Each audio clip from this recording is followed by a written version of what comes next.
ผู้เป็นเด็กพิเศษเราที่คุณเคยบอกว่าเป็นเด็กพิเศษเนี่ยทำไมถึงต้องไปสอนเขาครับเกิดจากอะไร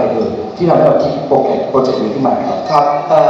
มีวันหนึ่งนะครับคือผมในสมองมันจะแล่นเร็วกว่าชาวบ้านจริงๆเพราะฉะนั้นด้วยความผิดปกตินะครับก็อยู่ๆวันหนึ่งก็ชอบคิดอะไรแปลกๆครับผมครับเลยนั่งคิดว่าเรานั่งกินกาแฟนะครับผมตั้งคำถามในใจครับว่าถ้าวันนี้เราพูดได้ตะโกนได้จมน้ำก็ตะโกนได้นะครับผมก็เลยนั่งคิดว่าใครที่มีความเสี่ยงที่สุดในการจมน้ำเสียงซ้ายก็แวกขึ้นมาบอกว่าไม่มีหรอกทุกคนเสี่ยงเท่ากันเสียงหัวก็แวกมันบอกว่าไม่สิแล้วคนที่พูดไม่ได้ตะโกนไม่ได้จะทำยังไงทุกคนหูหนวกเขาจะทำยังไงนอกจากจะพูดไม่ได้แล้วยังว่ายน้ำไม่เป็นจมน้ำเขามีช้อยส์เดียวเลยนะครับเขาคือเสียชีวิตเท่านั้นผมตัดสินใจไปเปิด Google ดูนะครับอยากทำโครงการสอนว่ายน้ำให้เด็กหูหนวกไปเซิร์ช Google ว่ายน้ำหูหนวกพกแต่น้ำเข้าหูแล้วก็หูหนวกเรื่องเดียวกันนะเพราะฉะนั้นเกิดเรื่องการว่ายน้ำหูหนวกเมื่อปีที่แล้วเกิดขึ้นในเมืองไทยมาก่อนเมื่อ6 ปีที่แล้วไม่เคยมีเรื่องนี้เกิดขึ้นเลยผมเลยตัดสินใจประกาศครับทางเว็บไซต์ทุกอย่างว่าจะรับสมัครครูสอนว่ายน้ำที่ใช้ภาษามือได้ปรากฏว่ารอแล้วรอเล่าครับบ้านผมเนี่ยรอแล้วรอเล่าเห็นข้าวรอเชียวนะครับก็คือรอข้าวรอเชียวมาเกี่ยวก็ไม่มีสักทีก็เลยรู้สึกว่ารอไม่ได้แล้วตัดสินใจว่าคนจะต้องเรียนภาษามือตอนนั้นคือเขาตกเป็นเราเองเดี๋ยวนะครับฟังดีๆนะครับหมายถึงว่าครูพายุเกิดความคิดละว่าจะต้องไปสอนน้องๆในการว่ายน้ำน้องๆที่หูหนวกเพราะอยากให้เขาตายใช่ครับเพราะว่าโครงการคือรู้สึกว่าเด็กพวกนี้ครับคือเรารู้สึกเราช่วยได้ครับแต่ถ้าเราไม่ได้ช่วยเนี่ยผมรู้สึกว่าเราจะใจดำมากจะไม่โปร่งให้ครูพายุหน่อยครับที่เกิดความอยากช่วยเหลือน้องๆที่ด้อยโอกาสน้องๆที่เป็นเด็กพิเศษที่สังคมไม่ค่อยได้เรียวแรงเซิร์ชไปในอินเทอร์เน็ตเจอกันนะก็หูหนวกนะฮะไม่เจอการสอนว่ายน้ำของคนหูหนวกแต่ที่ฟังดีครับครูให้บอกว่าทำไงดีจะสอนแต่ตัวเองพูดไม่ได้สื่อสารกับน้องหูหนวกไม่ได้ไม่ใช่อยู่ดีๆนี่เธอว่ายน้ำแบบนี้นะรู้เรื่องไหมครับไม่รู้เรื่องแล้วครูไปบอกว่าไงครูไปต้องไปหาผู้มาสอนใช่ครับก็ไม่มีครูมาสอนก็ไม่มีครูมาสอนไม่มีใครสอนเรียนเองเลยครับปมมือให้อาจารย์นะครับจากนั้นไม่รู้ลงทุนไปเรียนเองแล้วเรียนเราไปนั่งครูมาดีหรือว่าไงครับใช่ครับตอนนั้นผมตัดสินใจเดินเข้าไปเรียนเฉพาะทางนะครับครับผมที่เพราะปรากฏว่าเขาบอกว่าไม่มีงบประมาณในส่วนที่จะมาสอนคนทั่วไปเขาจะสอนเฉพาะเด็กเฉพาะทางในโรงเรียนของทางนั้นเองนะครับก็เลยรู้สึกว่าเฮ้ยน่าจะไปเรียนภาษาที่ไหนเดี๋ยวนะเราจุดมุ่งหมายดีนะจะไปสอนคนหูหนวกว่ายน้ำพอเดินไปโรงเรียนสอนคนหูหนวกปุ๊บเขาบอกว่าเรียนไม่ได้เพราะหูคุณดีต้องไปเป็นหูหนวกก่อนแล้วก็มาเรียนโอ้ยดิสร้างงานโอ้ก็เลยแต่ว่าถ้าเรียนต่อแต่ว่าเรียนไม่ได้ผิดนะครับเพราะว่าเขาไม่มีงบประมาณในการทำโครงการสอนให้กับคนทั่วไปนะครับผมก็เลยตัดสินใจเข้าไปที่มหาลัยที่ผมเรียนอยู่คือมหาลัยเชียงใหม่นะครับเขาบอกว่ามีศูนย์การศึกษาพิเศษบอกว่ามีสอนนะแต่ต้องรอเทอม2ซึ่งจะจบเทอม1แล้วครับก็คือผมไม่ได้เรียนจะจบเทอมนี้ละเทอมหน้าเรียนไม่ได้ก็เลยตัดสินใจเอาหนังสือครับชื่อหนังสือภาษามือมาอ่านแต่ถ้าอาจจะรู้นะครับว่าถ้าเป็นหนังสือภาษามือเนี่ยมันจะเป็นแค่วงชี้ไปชี้มาเราจะไม่รู้ตำแหน่งเลยผมก็งงสงสารนะครับท่านผมเรียนนะครับก็คือว่านะครับงงสว่างนะฮะก็คือพยายามทำเองคนควายหาเองนะครับการเป็นภาษาการให้นะฮะรู้ถูกหรือเปล่าก็พยายามหาเองนะครับก็พยายามทำเอาเองนะครับลองทำอยู่ประมาณ6 เดือนนะครับก็ไม่เป็นผลไปที่ไหนเพราะว่าเรียนหาหนังสือยากมากโอ้โหต้องบอกนะว่าครูพายุไม่มีโค้ชไม่มีคนสอนไม่มีผู้แนะนำเรียนรู้เองยากใช่ไหมครับยากครับแล้วก็แต่สิ่งหนึ่งที่ผมยังทำอยู่นะครับคือผมอธิษฐานแล้วผมก็ตั้งใจตลอดมาผมไม่มีความคิดว่าจะไม่ได้เรียนภาษามือนะครับตลอด6 เดือนเลยคิดอย่างเดียวว่ามันต้องมีวิธีผมก็เดินผมก็ไม่ทำอะไรผมก็ฝันอย่างเดียวฝันอธิษฐานก็ฝันเลยใช่ครับโอ้โหด้วยแรงบุญนะครับวันที่ผมอยากทำโครงการนะครับผมจะบอกว่าเคล็ดลับของผมเนี่ยเวลาผมทำอะไรสักอย่างนึงนะครับผมจะฝันแล้วก็ผมจะจินตนาการจนชัดผมไม่รู้ครับว่าผมจะเรียนภาษามือที่ไหนครับแต่ว่าเวลาผมหลับตาผมอยากกินคอดีแล้วก็การทำโครงการจะเกิดขึ้นในใจผมทันทีความตั้งใจความฝันและเป้าหมายชัดเจนเก็บเอาไปฝันจนขนาดได้กินคอดีเลยใช่ครับแต่เชื่อไหมครับว่าต่อจากนั้นมาอีกไม่กี่สัปดาห์นะครับเป็นไงครับเทวดาก็ส่งคนให้ผมครับระหว่างที่ผมเดินถนนคนเดินเชียงใหม่ครับผมก็เจอคน ใครก็ไม่รู้ผมก็ไม่รู้จัก ครับ เขากำลังขายของอยู่เป็นการ์ดโปสเตอร์นะครับแต่สิ่งที่เขาทำอยู่สิ่งที่เขาสื่อสารกันอยู่เนี่ยคือเขาไม่ได้พูดครับแต่เขาใช้ภาษาผมว่านี่แหละกลุ่มมาแล้ว โอ้โหจุดตีเด็ดมากๆเลยนะครับด้วยความตั้งมั่นนะครับ จนไปพบเขาขายของอยู่ที่ถนนคนเดินที่เชียงใหม่ ผมบอก แล้วต้องไปทำต่อครับ ยางหายหมดเลยครับไม่อายเลยครับวิ่งเข้าไปหาบอกพี่ครับ ผมพูดภาษาอังกฤษได้เดี๋ยวจะช่วยขายของ แต่ขอแลกกับเป็นภาษามือได้ไหม แล้วเขาคุยภาษา แล้วครูพายุไปคุยยังไงกับเขาตอนนั้น ผมเขียนครับ เขียนเลย บอกว่าผมชื่อพายุอยากเรียนภาษามือช่วยสอนภาษามือได้ไหมผมพูดภาษาอังกฤษได้ขอช่วยขายของแลกกับภาษามือ นี่นะครับความฝันและเป้าหมายชัดเจนมากไม่ว่าที่ไหนทุ่มเทมานะครับ ผมก็ได้ตัดสินใจเรียนภาษามือกับเขาเป็นเวลา 6 เดือนอีกครั้งหนึ่งนะครับแล้วเรามาเริ่มได้ภาษามือแล้วครับมีภาษามือเยอะแยะเข้ามาและที่สำคัญผมได้ภาษามือท้องถิ่นเยอะแยะมากมายครับเยอะมากแล้วก็จากนั้นเนี่ยผมเลยตัดสินใจยื่นโครงการไปที่โรงเรียนสวนศึกษาในสังสินทรเชียงใหม่ว่าอยากจะทำโครงการสอนว่ายน้ำที่เด็กถึงหนัวและท่านผู้อำนวยการตอนนั้นผมบอกนะครับว่าผมโดนเรียนมากไม่มีชื่อเสียงอะไรทั้งสิ้นเลยนะครับวันที่เขียนโครงการครับเขายังถามเลยว่ามาจากองค์กรไหนผมก็ตอบไม่ได้ครับผมไม่ได้มาจากกระทรวงทรัพยากรแผ่นดินอะไรไม่มีเลยนะครับผมไม่อยาก คือมาจากครูพายุนี่แหละ มาจากนักศึกษาเท้าอุดมนี่แหละเป็นยังไงละ ผมคือวันนั้นตื่นเช้ามาครับ ครับ ถามเองว่าผมทำอะไรอยู่ อืม ทำไมถึงต้องมาทำตรงนี้ด้วย เรามาจากองค์กรไหนนะครับ แต่ว่าผมก็ตัดสินใจยืนยันนะครับว่าจะทำต่อ ถ้าเราต้องถามก่อนครับ เมื่อเกิดคำถามนั้นในใจ อะไรครับที่เป็นตัวผลักดันเราให้เราที่บอกเราต้องทำมันต่อครับ ครับผมเห็นสถิติอย่างนี้ดีกว่านะครับ ผมเห็นสถิติว่ายการจมน้ำของเด็กไทย เป็นยังไงบ้างครับ ถึง 1,500 คนต่อปี นั่นก็หมายความว่าวันพรุ่งนี้นะครับทุกท่านนั่งอยู่ตรงนี้เฉยๆไม่ต้องทำอะไร ผมไม่ต้องทำอะไรหรือผมจะต้องทำอะไรก็แล้วแต่จะมีเด็กจมน้ำเสียชีวิตวันละ 3-4 คนต่อวันทุกวันโดยที่เราไม่ต้องทำอะไรเลย โอ้โหเป็นตัวเลขที่สูงมากเลย ใช่ แปลว่าขณะที่เรานั่งถึงขนาดเนี้ยมีเด็กจมน้ำตาย วันนี้ไปละ3-4 คนตายแล้ววันนี้ทำให้ออกข่าวไม่ได้ออกข่าวนะครับผมรู้สึกว่าวันนี้ครับเราไม่ได้ทำสิ่งนี้ครับให้ตัวเองละถ้าวันนี้ผมเห็นคนโดนรถชนแล้วผมช่วยได้แต่ผมไม่ได้ช่วยวันนั้นผมจะนอนไม่หลับแล้ววันสุดท้ายที่ผมจากโลกนี้ไปครับวันที่ผมนอนบนเตียงแล้วจะตายผมรู้สึกว่าเฮ้ยเราช่วยได้ทำไมเราไม่ช่วย แล้วถ้าเกิดคนนั้นนะครับ คือลูกของเราเป็นยังไงแล้วถ้าแย่กว่านั้นคนที่อยู่ในเหตุการณ์ตอนนั้นน่ะคือตัวเราเองจะทำยังไงถ้าวันนี้เรายังนึกถึงใครไม่ออกครับวันนึกถึงคนรอบข้างครับการจมน้ำมันอยู่ใกล้ปลายจมูกแต่เราไม่เห็นครับ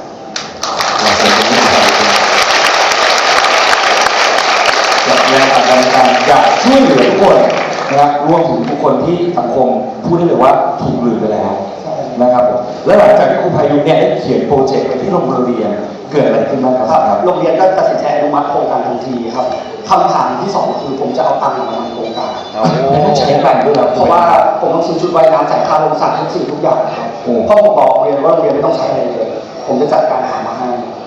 ผมก็เลย อุปสรรคแรกเริ่มเกิดแล้วเงินจะมาจากไหน ใช่ แล้วครูพายุทำยังไง ผมก็ตั้งใจที่ถามว่าอยากทำโครงการมากเลยผมต้องเรียนนะครับเพราะว่าผมไม่ได้มีฐานะอะไร คุณพ่อเป็นแค่ดาบตำรวจธรรมดาคุณแม่เป็นแค่พนักงานเอกสารนะครับผมก็รู้สึกว่าเฮ้ยไม่ได้แล้วต้องทำอะไรสักอย่างผมก็เลยนั่งคิดว่าใครพอที่จะมีพลังผมจะยื่นหนังสือเพื่อจะไปในส่วนของรัฐบาลครับเพราะว่าถามคำถามเหมือนเดิมนะฮะคุณมาจากองค์กรไหนผมก็เขียนผู้รับผิดชอบโครงการใช่เขาก็ตีจดหมายกลับมาว่าผู้รับผิดชอบโครงการอะไรนะครับเนาะเพราะฉะนั้นผมก็ไม่รู้สึกว่าไม่ติดเพราะว่าเขาไม่รู้จักว่าเราเป็นใคร ครับ ผมก็เลยตัดสินใจขอคุยกับผู้ปกครองในกองที่ที่ผมสอนอยู่นะครับ ครับ ประมาณ 10-20 ท่านนะครับผู้ปกครองก็บริจาคเงินเข้ามาเป็นเงิน30,000 กว่าบาททุกคนรวมกันเอาเงินจากผู้ปกครองในกองที่ที่บริจาคไปช่วยเด็กเสียหมวกนั่นคือครั้งแรกในชีวิตของผม ว้าวเกิดจากความตั้งใจของเราแล้วจนผู้ปกครองก็เลยสนับสนุนทุนนะครับใช่แล้วหลังจากนั้นเราทำยังไงต่อครับ ครับพอผมทำโครงการสอนว่ายน้ำในหัวหนวกสิ่งที่เกิดขึ้นครับคือความประทับใจที่ไม่รู้ลืมเลยครับผมบอกเลยว่าถ้าใครมีโอกาสได้มานั่งตรงนี้ครับจะสัมผัสเลยครับว่าคำว่าการให้คืออะไรมีน้องคนหนึ่งครับเป็นออทิสติกซ้ำซ้อนกับหูหนวก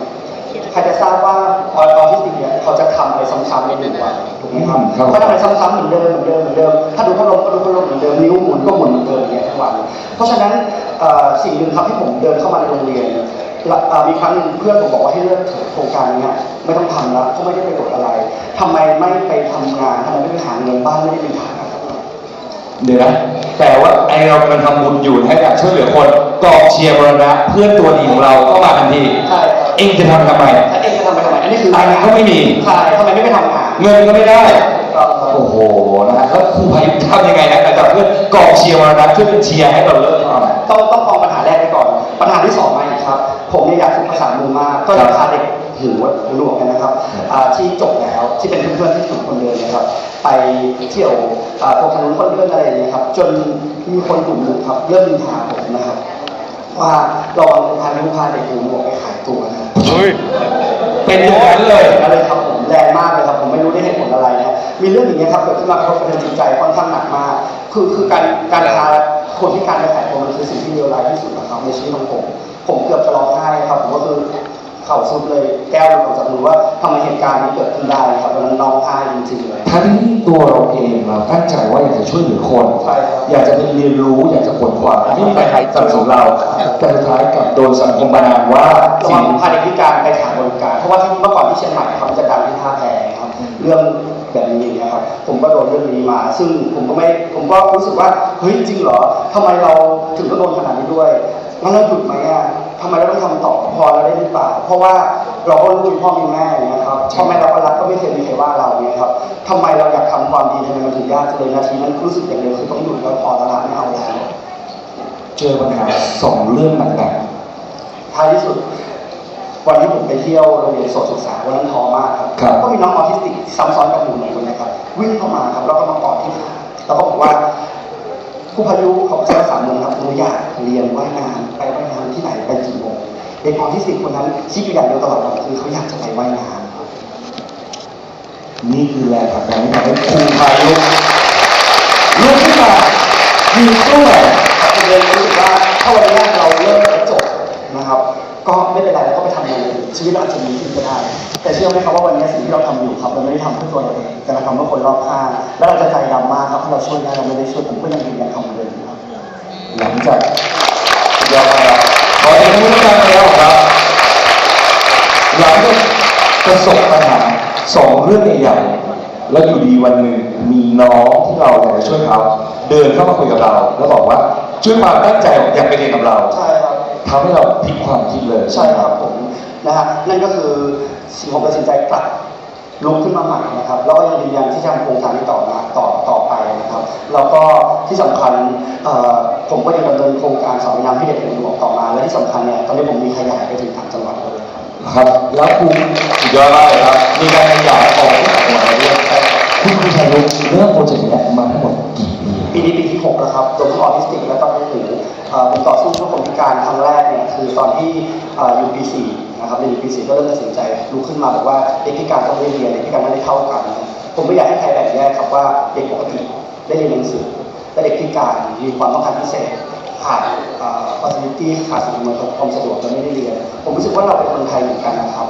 เราเท่ากันนะครับเวลาเราเจ็บเราก็เจ็บเหมือนกันเวลาเราหิวเราก็หิวเหมือนกันเวลาถึงเวลาทุกคนก็ต้องตายในเชิงตะกอนเหมือนกันทำไมถึงได้ไม่เท่ากันผมรู้สึกว่าวันนี้เนี่ยถ้าเราช่วยได้เราก็จะช่วย ขอบคุณครูพายุแล้วก็ครูพายุนะครับช่วยน้องสอนน้องมาทั้งหมดกี่คนนะครับจาก 6 ปีที่ผ่านมาถ้าไม่ให้น้องจมหายนะครับ ถ้าในโครงการเพื่อการกุศลเนี่ยนะครับทั้งหมดมีที่ประมาณ300กว่าคนนะครับมาร่วมสร้าง 300 กว่าคนเลยครับที่ได้ไปรู้จักครูพายุและทำให้น้องไม่ต้องจมน้ำตายนะครับ ครับแล้วก็ที่สำคัญเมื่อเร็วๆนี้ที่ผ่านเมื่อ2 ปีที่แล้วนะครับก็มีข่าวข้อมูลมาครับว่าโรงเรียนสอนคนตาบอดเชียงใหม่นะครับเขาจะเป็นโรงเรียนเรียนร่วมจะต้องมีการพักคือเด็กตาเลือนลางครับก็คือมองเห็นบางส่วนจะจูงเด็กตาบอดสนิทเพื่อจะไปเรียนร่วมในฝั่งตรงข้ามคือโรงเรียนวัฒโนนะครับเขาก็จะมาเรียนปรากฏว่าเด็กตาเลือนลางนั้นนะครับไม่รู้ไปจูงเพื่อนที่ท่าไหนไปเรียนในเมืองเชียงใหม่ลื่นน้ำตกน้ำนะครับ เป็นอย่างนี้เหรอครับ ใช่ครับผมก็เลยคิดว่าวันนี้ไม่ได้ช่วยแค่หูหนวกเด็กพิการตาบอดก็ต้องได้เรียนว่ายน้ำด้วยเพราะฉะนั้นปีแล้วก็เลยเป็นปีแรกที่มีโครงการสอนว่ายน้ำเพื่อเด็กตาบอดที่เชียงใหม่ด้วยครับ สอนด้วยน้ำเด็กตาบอดแล้วคุยกันยังไงครับครูพายุครับ เด็กตาบอดคุยได้ครับเขาไม่ได้หูหนวก โอ้โหนี่แบบ แต่ว่าสิ่งที่ต้องใช้พิเศษเพิ่มเติมคือเด็กตาบอดจะมองไม่เห็นครับต้องใช้เทคนิคที่ผมเรียนที่เทคนิคนี้ขึ้นมาครับเขาเรียกว่าเทคนิคการจับทางเพราะว่าเด็กตาบอดไม่สามารถจินตนาการอะไรได้สักเท่าไหร่เช่น ต่อไปเราทำท่าปานาคว่ำเด็กตาบอดก็ปานาคว่ำ ยังไง เขาไม่เคยรู้จักเพราะฉะนั้นการจับทำก็จะเกิดขึ้นมา เพราะฉะนั้นเด็กตาบอดก็จะยากขึ้นกว่าเด็กหูหนวกละเพราะว่าหูหนวกนอกจากเรียนแค่ภาษามือแต่ตาบอดเนี่ยต้องจับทำด้วยต้องอธิบายและที่สำคัญเด็กตาบอดมีปัญหาเรื่องเซนซอรี่ก็คือเรื่องการบูรณาการกล้ามเนื้อ โอ้ซึ่งตอนนี้เด็กตาบอดและเด็กหูหนวก ใช่ครับ นะครับที่เป็นบ้านก็สามารถสื่อสารแล้วก็ว่ายน้ำได้ด้วย ใช่ครับผมแล้วก็ที่สำคัญเนี่ยปีนี้นะครับล่าสุดเนี่ยมีเด็กผมประทับใจกลุ่มนี้มาก ครับ ก็คือปีนี้เป็นปีแรกที่มีโครงการสอนว่ายน้ำเพื่อเด็กร่างกายพิการคือด้วยสรุปเราครบ4ความพิการหมดแล้วตอนนี้ โอ้โหเสียงปรบมือนะครับจากความทุ่มเทภายในอย่างหนักที่ไม่ได้เงินสักบาทนะฮะตลอด6 ปีคุณครูพายุสุดยอดมากๆครับผมครับอยากจะถามคุณพายุครับและอะไรคือ next step ของคุณพายุครับอะไรคือเป้าหมายต่อไปของพายุ ครับผมก็ความฝันของผมนะครับคือตอนนี้เนี่ยผมทำเป็นอยู่แล้วนะครับคือการสอนงานเด็กพิการนะครับตอนนี้6 ปีที่ผ่านมาผมทำให้บ้านของผมคือเชียงใหม่สตรองแล้วก็แข็งแรงแล้ว วันหนึงนะครับวันที่ผมเริ่มต้นทำโครงการผมไปประกาศกับเพื่อนๆว่าผมเนี่ยจะทำโครงการสอนงานเด็กพิการทั่วประเทศไทย อาจารย์บอกว่าจะสอนก็ได้แต่ต้องเริ่มต้นจากสิ่งที่เล็กที่สุดก่อนก็คือตัวเราเองก่อนเหมือนเราจะทำอะไรสักอย่างนึงนะครับจะทำงานใหญ่งานช้าเริ่มต้นที่ตัวเราเองก่อน และอย่างอื่นเพื่อนผมบอกเสมออาจารย์ผมบอกเสมอครับว่าเวลาทำอะไรแล้วอะครับอย่าไปฟังเสียงรอบข้างตัดสินใจแล้วตัดสินใจให้เด็ดขาดอย่าไปมองซ้ายมองขวาก็มอง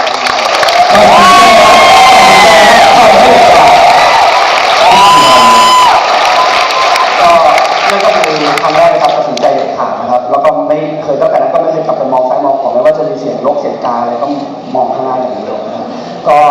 สิ่งที่ผมจะทำต่อไปคือการออกต่างจังหวัดนะครับแล้วทุกครั้งที่ผมไปต่างจังหวัดเนี่ย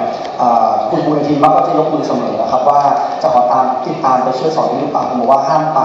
เพราะว่าพอครูไปเนี่ยวันที่เรากลับนะครับเราก็จะกลับมาหมดผมไปคนเดียวแล้วก็ที่สำคัญเนี่ยผมจะไป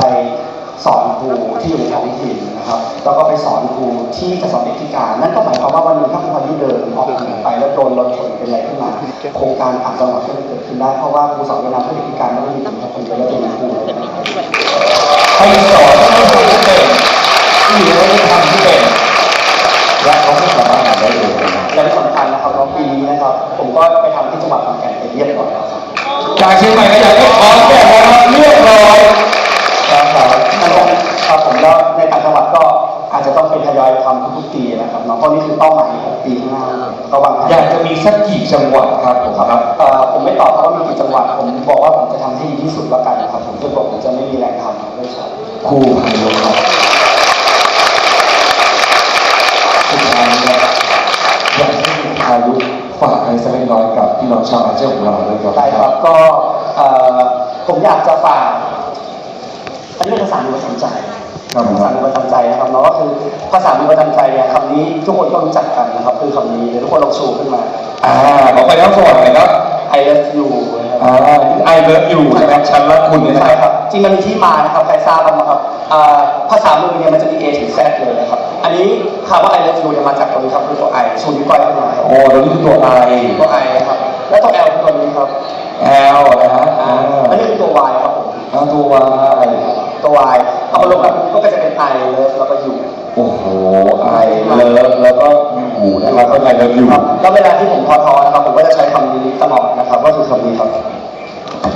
คุณทำได้ครับ อีกก็นี่แล้วอีกทีเดียวป่วยนะ คุณนี่คำว่าทำเนี่ยได้ครับผมคุณทำได้ คุณทำได้ You can do it นะครับผมครับคุณทำได้ครับ ก็สำหรับตัวผมเองนะครับก็พยายามต่อสู้เพื่อเด็กพิการมาตลอดเลยนะครับผมจะบอกครับว่าเด็กพิการนะครับจริงๆแล้วเนี่ยเขาไม่ได้ต้องการอะไรหรอกนะครับเขาไม่ต้องการให้เราไปหยิบยื่นอะไรให้มากมายครับแต่ผมเชื่อว่าเด็กพิการเขาต้องการอย่างหนึงนั่นก็คือการเปิดโอกาสนะครับผมให้ความสำคัญกับคำว่าโอกาสสำคัญที่สุดเลยในชีวิตของผมนะครับ โอกาสจะสร้างจากคนที่ไม่มีอะไรให้เป็นมีอะไรก็ได้จะสร้างจากคนพิการที่ติดทีมชาติก็ได้นะครับผมก็ได้แค่คำว่าโอกาสนะครับในชีวิตของผมจากที่ไม่มีอะไรก็มีโอกาสนะครับเพราะฉะนั้นการให้โอกาสสำหรับตัวผมเองเนี่ยคือสิ่งที่ยิ่งใหญ่ที่สุดนะครับถ้าวันนี้เนี่ยผมให้โอกาสเด็กพิการแล้วผมกลับมาอีกที6 ปีปรากฏว่าน้องคนนั้นติดทีม มชาติและได้แข่งโอลิมปิกเกมของคนพิการวันนั้นผมเชื่อว่าวันนั้นหัวใจของผมพองโตนะครับแล้วก็เชื่อว่าเด็กพิการกำลังคงมีชีวิตที่เปลี่ยนไปสำหรับตัวผมเองแล้วการให้โอกาสสำหรับเด็กว่ายน้ำนะครับก็เหมือนการให้อากาศนะครับเพราะว่าสิ่งนี้เป็นสิ่งสำคัญที่สุดชีวิตคนสำคัญที่สุดนะครับวันนี้สิ่งนี้ครับมันอยู่ใกล้ตัวเราเหลือเกินครับเพียงแต่เรามองไม่เห็นเราไม่รู้หรอกครับว่ามันจะเกิดขึ้นกับเราเมื่อไหร่นะครับใครจะเชื่อเขาวันนี้กรุงเทพบ้านเราจะน้ำท่วมวันโครงการแรกที่ต้องเริ่มในปีต่อไปจริงๆเป็นกรุงเทพเลยซ้ำไปเพราะว่ากรุงเทพเป็นจังหวัดที่เสี่ยงมากนะครับผมอยากให้ทุกคนตระหนักเรื่องนี้นะครับวันที่มันเกิดขึ้นกับครอบครัวเราจะรู้ครับว่ามันใกล้มากเลยผมทุกคนนะครับก็คือไม่มีใครเป็นพระอิฐพระปูนทำงานก็มีเหนื่อยทำงานก็มีท้อแต่ผมก็จะมีบทกลอนบทหนึ่งครับที่ช่วยผมเวลาผมเหนื่อยเวลาผมท้อนะครับวันนี้ก็เลยอยากจะมาฝากชาวเอเจลด้วยครับ เย้ โอ้ขอเสียงปรบมือให้นะครับนี่ครับขอโทษครับไอเลิฟยูนะครับ แล้วผมขออนุญาตฝากส่งกรนี้ทิ้งท้ายนะครับกี่เดือนกี่ปีที่ขันแข่งโถมเรี่ยวถาแรงลงแข่งขันดึกดื่นคืนค่ำนี่การกันมุ่งมั่นเส้นทางแม้ห่างไกล